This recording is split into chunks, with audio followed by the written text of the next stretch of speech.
Vikings are strong. They can easily conquer large swaths of land, and who's to stop them? The French? Please. Well, what if we took a different path? What if we played tall? What if we stayed in the frozen wastelands of Scandinavia and developed our land, stacking bonuses, min-maxing our culture, religion, and buildings, and in the end created the strongest army the medieval world has ever seen? Sounds like a good plan, right? I'm starting as Chieftain Haraldur Tanglehair of Vestfold, who, according to legend, swore an oath that he would not cut or comb his hair until he had united all of Norway under his rule. I could have started as Bjorn Ironside of Upland, but his journey is so incredibly easy that you can warm Scandinavia in just a few years, and most of that doesn't even require war. So yeah, I'm starting in Norway. With a chivalry focus, we're bound to be a great commander, but the troops are more important. That's where the best men-at-arms, Varangian veterans, come in. With stats better than all other heavy infantry variants, they are arguably the best type of troop in the entire game. I mean, come on, they don't even have a terrain disadvantage. Like, these guys are crazy. This game is going to be different from my other tall games. Usually I stack all kinds of development modifiers, but this time I'm going to be stacking all kinds of military modifiers. Our first goal is to unite Norway, so to do that, these guys are going to become our best friends. And min-maxing every little thing about our Varangian veterans is how we're going to get there.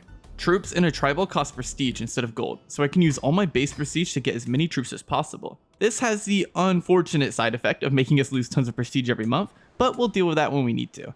Hey guys, I have an idea for a video where I get 1 million gold with only one county. Crazy, right? Well, if this video gets 1,000 new subscribers, I'll make it happen. All you have to do is hit that subscribe button. We're getting closer to 50,000 subscribers, which is pretty cool. I appreciate it, and I appreciate everyone watching. Thanks again. First, let's declare war on our neighbor. These one county states are super easy to conquer, as they only require us to siege one castle. Instead of ending the war right away, I can ransom the prisoner I took for some extra money. When you end a war, you have to return the prisoners, so you have to do that before winning. With that gold, I can immediately create the Duchy of Viking. Hey, wait a second, is that where the term Viking comes from? Where does the term Viking come from? Old Norse, from the word for bay, or a place Viking in Norway. I'll take that as a maybe. I mean, it's not a great source. I guess AI never took middle school English. I'm gonna try to take as many counties from these small states as quickly as possible before they start forming larger nations. Do you think I can siege his capital before he takes mine? The answer is yes. Hopefully that was your polymarket bet. There's gonna be no slowing down for me. Right when one war ends, I'm starting the next one. Luckily, we became a duke so fast because I'm already out of domain slots, so I need to give land to vassals. The wars cost piety as we are the same religion, so I can just keep going. The new land has some buildings already, so I'll just give away one of my older counties. A trial by combat. If I lose, I have to give him 75 gold, and if he loses, he gets a bunch of stress. I'm sure I can win. I'll show you how I heft a sword. I am victorious. Wait, seriously, again? I just beat someone better than you. God damn, bro is brutally mauled. I doubt anyone else will demand a trial by combat after that. I'm wondering if I should educate my kid in martial or stewardship. I think stewardship. In theory, I should be able to conquer all I need on our current character, so our son will be the one to build up the nation. Whoa, where are those guys coming from? Somehow our enemy convinced Jorvik to ally with them and send over their massive army. I want to win, so I'll buy some mercenaries. Oh crap, they spawned down here. I hope they raise in time. I guess we didn't even need the mercenaries. I didn't realize we had it like that. We now own the majority of southern Norway. Our neighbor who would make sense to go for next is allied to Sweden, so that's scary. As such, it's time to take a break from the conquest and start raiding. Getting loot is good and all, but the real prestige is from winning battles. That battle right there just gave us 120 prestige. Okay, Sweden is definitely stronger than us right now. I'll build gathering halls to increase our prestige. I'll go for the hit and run perk to get a plus 15% stat boost for our Varangian veterans. Well, I was gonna go raid more, but it looks like I'll be defending. Denmark is allied to Sweden, so I'm fighting both at the same time. So I'm probably screwed. I'd probably win the 1v1, but the 2v1? Nope. I can ally to these guys to make it more of a 2v2. Unfortunately, they never showed up, so I just lost. It's only for this one county, so it's not too bad. I will remember that though. To get prestige, I'm raiding in Britannia, capturing slaves while I'm at it. What I really want is to fight as many battles as possible. The more troops, the better. Okay, maybe not that many troops. I got enough prestige to sustain my army for a little bit longer, so I'm going back to take over Norway. This time I can go for whole duchies as my level of fame is higher. I need 6 more counties to form the kingdom title. These guys lost their Sweden alliance, but replaced it with Mr. Snake in the Eye of I'm not even going to try to pronounce that, which is basically Denmark. That makes me nervous, so I'm going to continue to raid to get stronger. Ireland is a great place to fight battles. They have high troop count, but most of them are levies, so you can cut through them like butter. I got 1500 prestige from our little trip. I needed 6 more counties before, but the requirement has gone down. And I can just form Norway right away. I have to create a couple duchy titles, which is good for prestige, so it's a win-win. And now I can form the kingdom. My vow fulfilled. I will now be known as Fair Hair. I have this decision to divorce my wife to be with my true love or something. I don't know. Sounds fun. I'm doing it. She's super sinful though. I just unlocked Sappers, which gives us siege progress even without siege units. That'll be important. I'm up to 2 stacks of 500 Varangian veterans as well.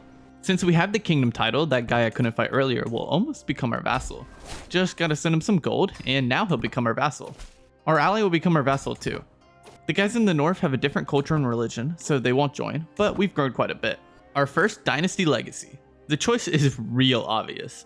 The pillage branch is easily the best in the game, so I'll start by getting the first one, increasing the amount of prestige we get from battles by 100%. Yeah, we won't be low on prestige ever again. It's not important now, but I'm holding this county directly as it's one of our holy sites. With all this extra prestige, I got another full stack of veterans. Now that we're a king, do you think we could take over Sweden? I could just straight invade the kingdom. Before we do that, I'll prepare by getting some more prestige to get yet another stack of soldiers. With the bonus of getting double prestige per battle, it's quite easy. In fact, I didn't just get one new stack of soldiers, I've completely filled our men-at-arms slots with Varangian veterans. About taking over Sweden, our next goal will be to feudalize, and to do so we need to reform our religion, which requires 3 holy sites. I know this is tall Scandinavia, but to get a 3rd holy site, we're gonna have to go to Britannia. This will serve 2 purposes, getting the holy site and allowing us to create a new culture. I know I said I wasn't stacking development modifiers, but we might as well get a couple. The bureaucratic ethos provides development growth and cultural fascination speed. It's what I consider the best ethos. It's only in 2 places, the Byzantine Empire and right here in England. The reason we're able to form hybrid cultures so quickly is because of malleable invaders, making hybrid cultures cheaper, and only taking half the cultural acceptance as usual. The most important tradition to keep will be coastal warriors. Obviously, I want the ability to get Varangian veterans, but also it makes trade ports boost troops' toughness. On top of all the mentioned bonuses, I'll also get 5 innovations from this. Since the culture is ours, I can choose what to research next. The 3rd holy site we need is in Sweden, but that's fine because our current goal is to form the Empire of Scandinavia. I can only use this war goal once per lifetime, but I think taking all of Sweden is a good use of it. A huge battle is coming up. Can my 2500 men survive the 9000?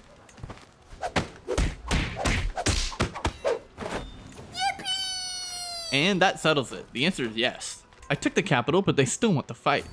And there we go. The Kingdom of Sweden is ours. I'm giving the extra land to local Norsemen. I don't want our culture to spread to all these counties here as they have such low development. The county of Upland is one that I will not be giving away. This is the holy site and already has a temple, giving us a ton of bonuses. Here I want the culture to change to ours, so I'll convert it myself. The Kingdom of Sweden has an election system, which is quite interesting. It'll be nice. It'll allow us to pass Norway and Sweden to the same heir.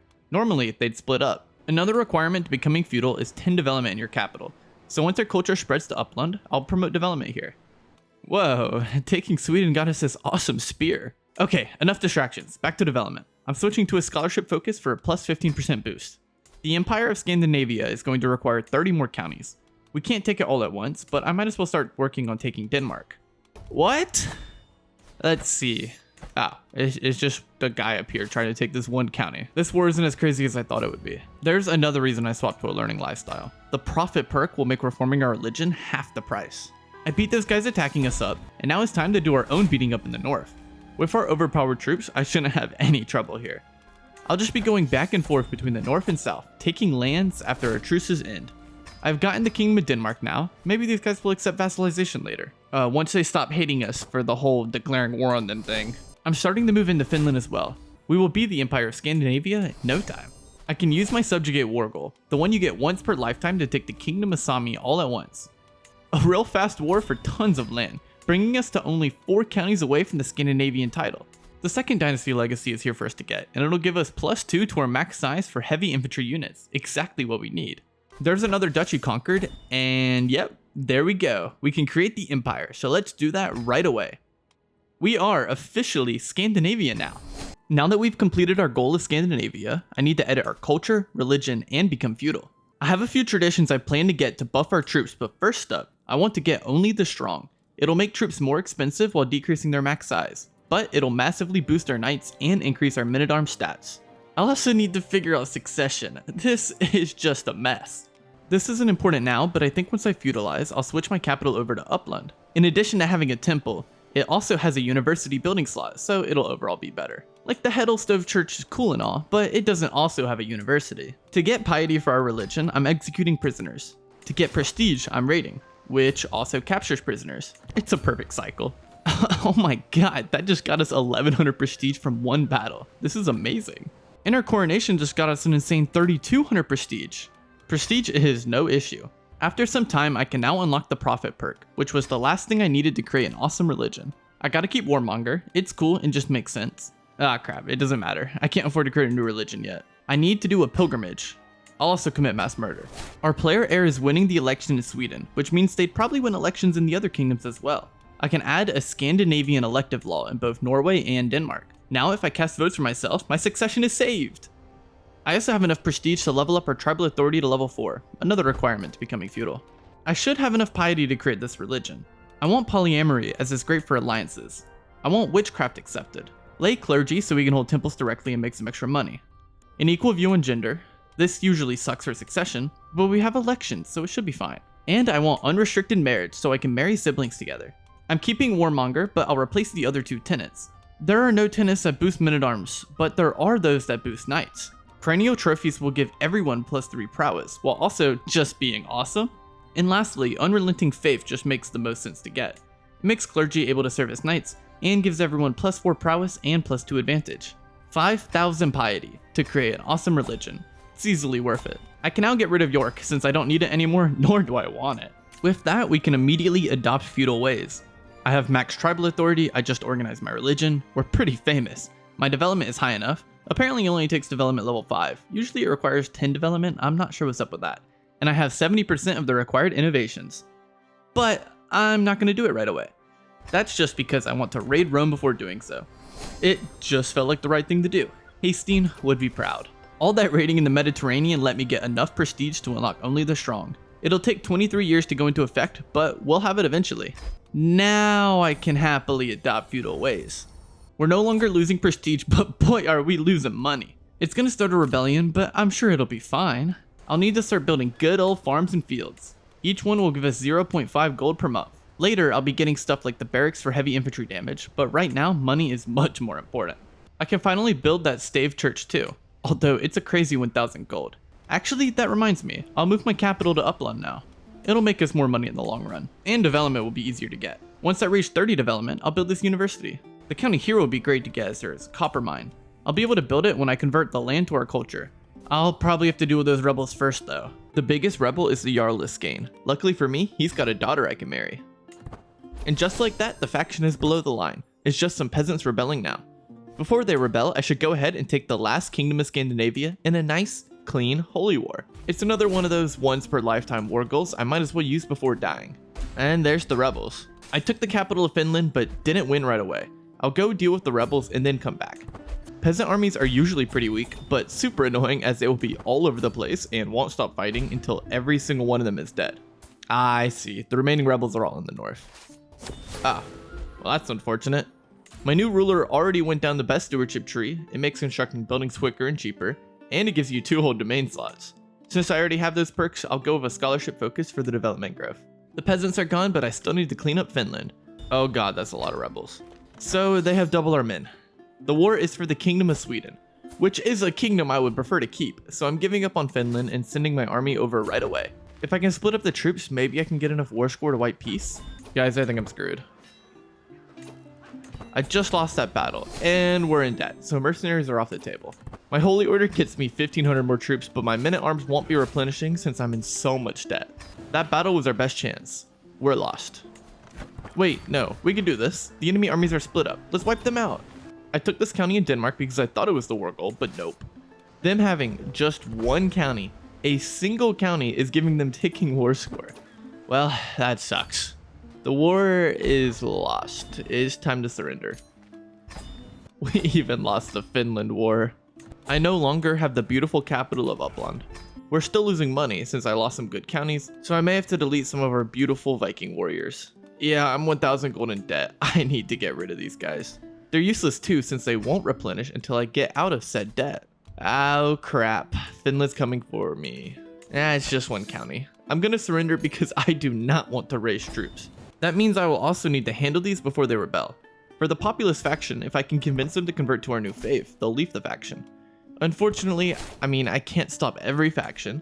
Apparently being hundreds of gold in debt makes your vassals unhappy.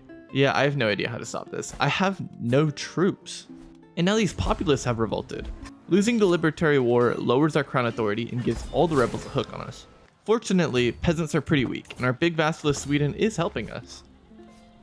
That would have been a really bad war to lose, so it's good we won. The hook thing is very annoying. I can't replace any of our counselors because they're just using their hook on me and it's a whole thing. Losing the wars has taken a toll on our leader here and he may die soon. Woohoo! After years of waiting, we're no longer in debt. It's been such a long time. And right after I've died. This is going to be rough. Yep, rough. Tons of my vassals are trying to throw me off the throne of Scandinavia and put this loser in charge. We're going to need a miracle to stop this from happening. And we've had a miracle. I went straight for the enemy capital and captured the enemy war leader's heir, giving us enough war score to wipe peace immediately. I'm gonna be honest, I think I'm just simply gonna have to part from Finland. I'm not completely sure how, but they've managed to make themselves really strong. I'll try the same capital strategy just in case it works again. Wait, what the hell? The capital just moved. That's illegal. How does that even happen? You're not allowed to move your capital while you're at war. Well, that didn't work. I'm out of ideas.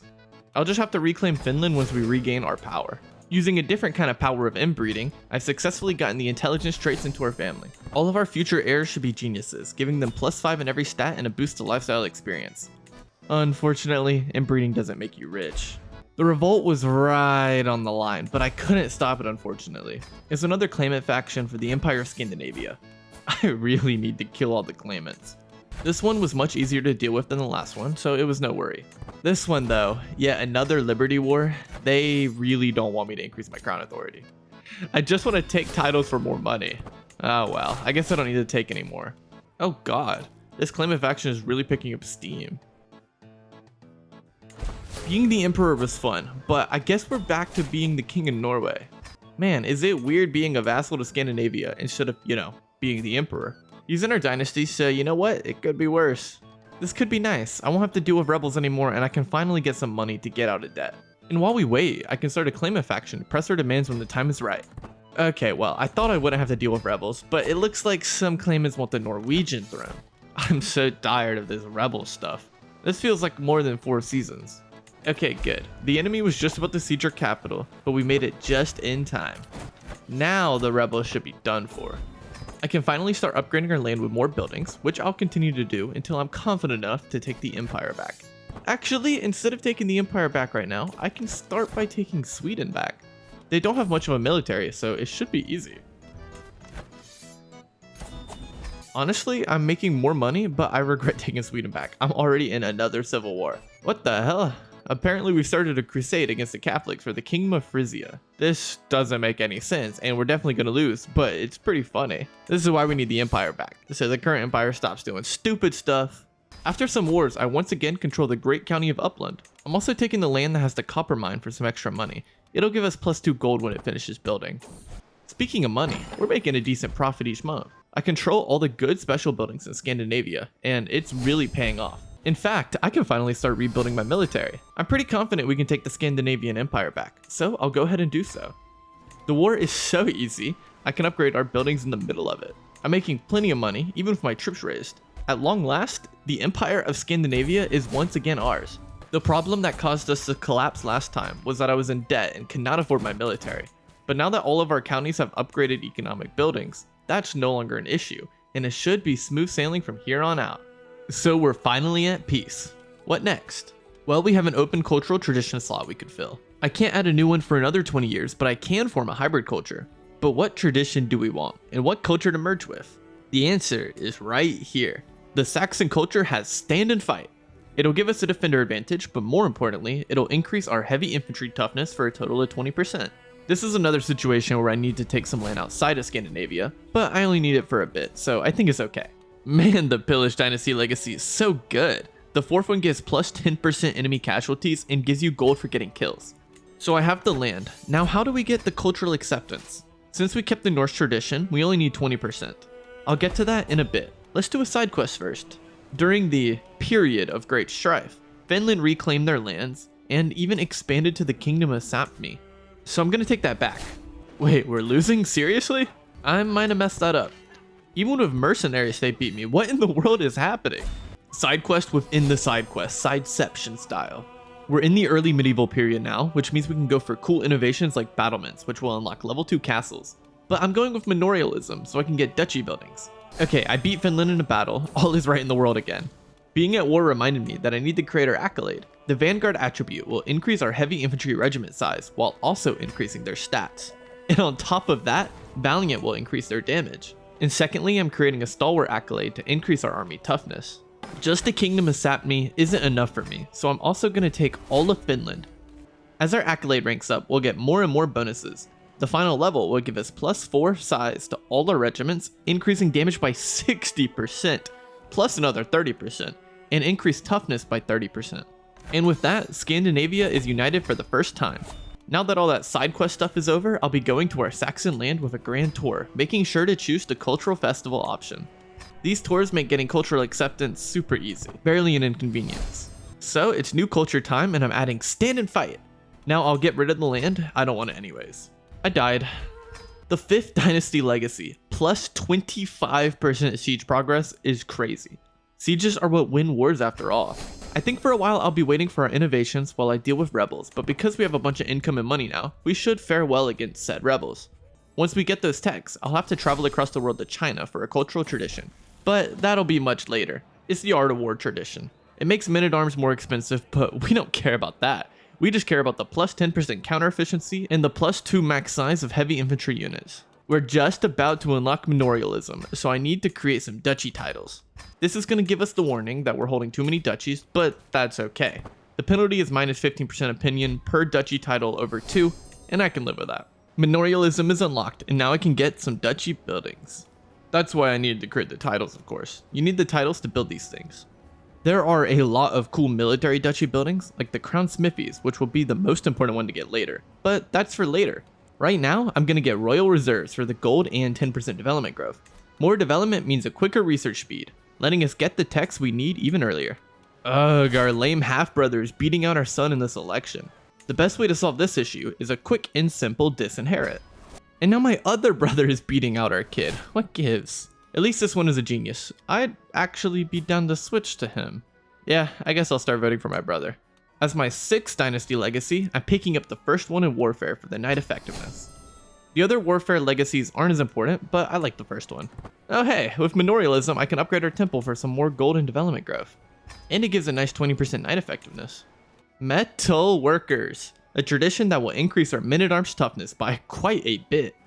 It only has a 10% base increase, but it will also give us blacksmith levels early, and will make our crown smithies, the duchy building I want later, stronger. It's the only tradition we don't have yet that'll give us a stat increase for our heavy infantry that we can get right now.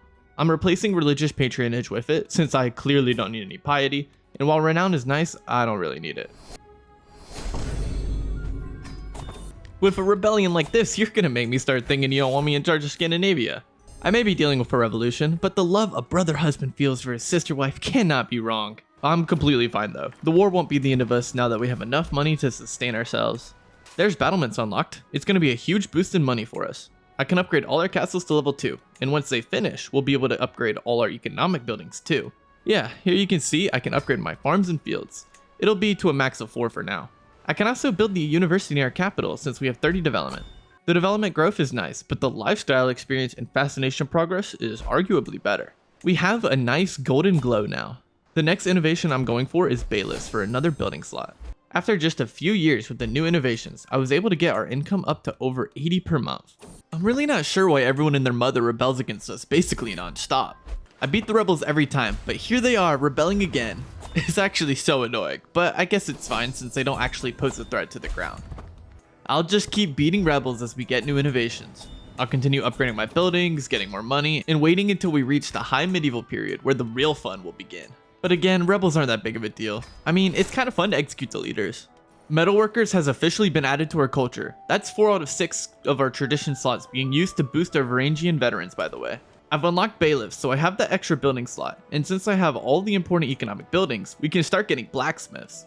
Their main purpose is to add men-at-arms damage, but they also give % gold. At max level, blacksmiths will give plus 50% damage and plus 40% toughness. Each blacksmith gives knight effectiveness as well, which is just a nice bonus. Unfortunately, I'm all out of money from constructing all this stuff, kinda crazy considering I'm making 100 gold a month. My family is so inbred at this point, but don't worry about it. My updated plan is to use the Duchy of Upland as the center of my military power by constructing all my military buildings here. Troops stationed in your capital duchy give you more stat bonuses, so it just makes sense. And it'll let us make extra use out of just one duchy building. I haven't updated my culture in a while, so now's a good time to replace our martial custom with equal so that women can serve in the military. What's the point of restricting our knights? If you got high prowess, we want you to serve. After blacksmiths, I'll be constructing barracks. They specifically increase stats of heavy infantry, so they'll boost our troops even more than the blacksmiths. It's already plus 30% damage at only level 2. Stationing our troops in this land increases their damage by 30. From all the buffs, our stats are over double what they start out at, not including the accolade. That's just a start, of course. My son and heir is a genius, but has a surprisingly low stewardship stat. I guess it's from all the flagellation and inbreeding. At least he's a witch. I mean, witches are cool, right? I hope they're cool since he's our new character. I'm close to getting a few innovations, which is nice. Once I get a few more, I'll be able to go into the high medieval period. I probably should have mentioned this earlier when talking about the blacksmiths and barracks and whatnot, but our trade ports give our station men-at-arms toughness, thanks to the Viking coastal warriors tradition. Look at that damage number, man. 117 damage on a stack of 100 troops this early in the game is insane. And our toughness is way higher than you'd expect. I've decided that I'll head to China once I reach the high medieval period, which will only take one more innovation. So in just 7 years, the last major phase in my ultimate military plan will start. Since we're about to start that, it's time to replace our royal reserves with the royal armories. At level 1, it gives our station men-at-arms plus 30% in both toughness and damage. Except nope, I'm getting the crown smithies. It gives us the same damage buff, but an even higher toughness buff at 45%. At max level, the stat buffs are just insane. That cultural tradition I got earlier also gives us a nice extra 8% toughness from this. I can't reach China, of course, so I need to grab counties to get across the world one step at a time. As you can see, my men are quite strong. Yeah, I can't blame those guys for running away. They didn't run quick enough because I just deleted them. Holy crap, I just deleted an even bigger army. I've hopped my way over to Asia and I can now declare war on China, but what kingdom to take? This random hybrid culture in the south has art of war and all the innovations the Han culture has, so let's go there. I'm not entirely sure if this war will be easy or hard, but it'll be fun to test our army. Just in case, I've raised my entire army. I love being a Viking as it lets us sail down the Yellow River to the capital. Ah man, I need to do more than just take the capital. I should probably go to the war goal now. I've split up my armies so I just have some levies, my knights, and Varangian veterans here.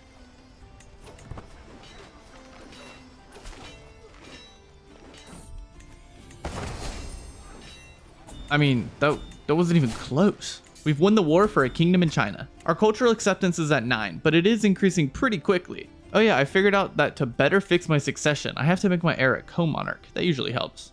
Anyone that's beating him can be imprisoned and released while forcing them to renounce their claims. While heading over to China, we entered the High Medieval, which means we have a new cultural tradition slot.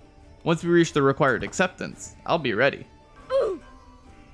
I just don't understand why everyone wants to rebel when the emperor dies. Like, my family has brought the realm so much prosperity.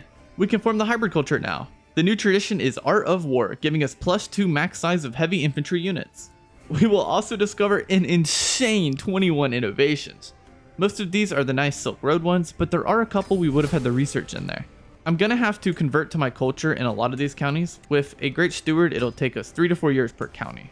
I'll start researching windmills first, which won't take too long since our research speed went way up as many of the low development counties didn't make the switch over to the new culture. You disgrace! Attempting a murder on my life? My own spy master who likes me? I don't know why he's trying to kill me, but I'm definitely executing him. It's crazy that compassionate gives me stress to execute a guy who just tried to murder me. Like, he deserves it. To prepare for the ultimate test for our military, I'm switching over to a martial lifestyle. If you remember, hit and run will give us more heavy infantry stat boosts. Windmills have been discovered, so I can start building those for crazy development and money bonuses. Generally, this is where the economy starts booming, and that'll be the case here too. But money isn't that important. What's important is increasing our research speed to get the military tax as quickly as possible. Our next innovation will unlock high medieval economic buildings while also giving us another building slot. There we go, hit and run for plus 15% heavy infantry damage and toughness. Here's our current damage bonuses. Oh, and I don't even have our barracks upgraded yet. That damage number is only going to get higher. I've discovered guilds, and next I'll start researching hoardings. That'll let us upgrade our castles. Now, with the guild's building slot, I can start getting water mills. They give less development and golden windmills, but decrease the building cost in a county. Maybe I should have gotten them first. Now that we have hoardings discovered, yeah, I've just been skipping a lot of waiting around and upgrading buildings. Our next innovation will be Castle Baileys, and that'll let us upgrade our military buildings for more stat bonuses. Level 3 castles will also increase our station men-at-arm stats. So Crown Smithies was clearly the best duchy building for our capital, where I was stationing troops. But I'm not going to station troops everywhere, so what duchy building should I go with? The answer is military academies. Plus 2 knights, plus 15% knight effectiveness, and plus 1 max size of men-at-arms regiments. I'll get these in every extra duchy I have. Castle Baileys are discovered, which means all the buildings we need are ready to be built. I'll go for the men-at-arms innovation next. Now in our counties, I can upgrade both barracks and blacksmiths. And I can upgrade our duchy buildings, so those crazy military academy stats are gonna be doubled. With our traditions, I can upgrade our blacksmiths all the way up to level of 8. I'm also upgrading our trade ports, of course, for the extra toughness. Unfortunately, the leader that brought all of these amazing stat bonuses and innovations has now passed without ever seeing them in action. It's unfortunate, but that just means our new guy has big shoes to fill. Once this men-at-arms innovation gets discovered, it'll be time for us to show off our strength, and our new leader will be the one to do it.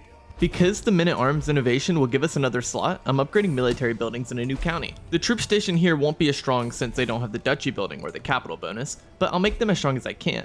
Our accolade is really close to reaching level 6, and when it does, our stacks will get even bigger. I'm going back to a martial lifestyle since of course our last guy, poor guy, who had the perks died. The innovation has been discovered and our military has grown in size by quite a bit. Each stack of veterans can have 22 regiments, which is crazy. In terms of empires, the Byzantine Empire is probably the current strongest in the world, so I'll take their capital real quick. They won't even let me fight them as they keep running away. I won without a big battle as they simply run away, so fighting just one empire is clearly not going to work. Everyone I fight just gets stack wiped, so who in the world could we possibly fight that actually poses a challenge? There's only one answer, the Pope. Except not just the Pope, as I'll be declaring a great holy war for the most important Christian kingdom. Oh my god, that's a lot of Catholic nations. So many that it's causing lag. And damn, now that's a military. 300,000 men. Well, I did say I wanted a challenge. Now I could buy all of the mercenaries and whatnot, but where's the fun in that? I'll just be raising my Viking warriors. Now, I technically have a few allies who've joined this war, but I mean, they don't really have many troops, and I doubt they'll help at all. I'm next to Rome, but our enemy has yet to group up to fight us. Oh yeah, our accolade hit rank 6. And I should probably reintroduce our other accolades for some extra damage and toughness.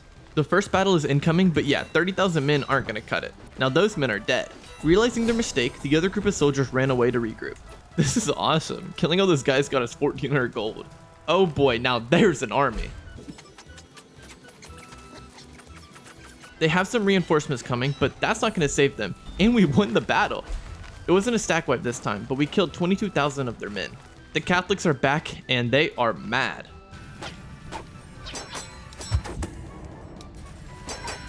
Whoa, they actually managed to turn that around somehow and got a victory. We killed more men, of course, but we did lose a battle. And oh my god, what is happening? Wow, we won another crazy battle. Another 26,000 men killed. Do these guys not realize that I'm just gonna kill them all? The entire Catholic force is here now, and they're beating me in a battle. That's over 100,000 men in one stack fighting me. I've retreated to a spot that will allow me to replenish our men-at-arms until we are prepared to fight again. And that fight is about to happen. 11,000 versus 100,000. And I just unlocked hit and run, so we have that boost. Sorry, did I say 100,000? Make that 200,000. Which we just won! They're just throwing themselves at me. What is this, some kind of World War II Russian cosplay they got going on? I was trying to take this castle before they arrived, but it looks like I was too late. Oh no, guys, please, stop making me kill you. This is messed up. You're all gonna die if you keep doing this. Unless you throw that many people at me, apparently. I guess their strategy of whittling me down is working. And they caught me in another bad battle with 200,000 men on their side. I'll raise some more knights to join my main force, as I believe a lot of mine have died, and I'll wait to replenish troops once again. But how am I supposed to break through a force like this? I mean, I gotta figure something out. At least our insane stats allow us to escape after losing a battle, even though we're fighting 1 to 20 out there. Okay, I have an idea. I'll sail around to their troops to get back to Rome. I might have made a mistake here, as I wasn't able to take the castle to turn this into defense. But this isn't the wetlands terrain, which gives my soldiers an advantage. Wait, I'm winning this? Their entire army just ran into me, and I won. Did I say entire army? I was wrong.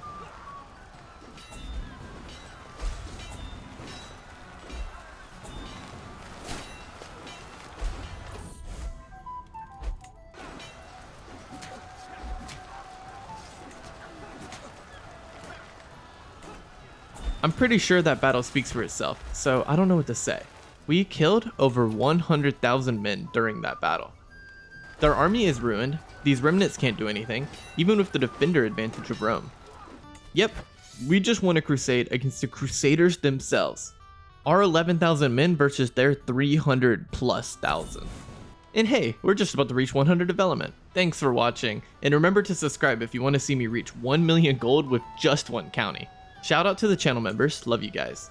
If you want to watch more, check out one of my other ridiculous challenges.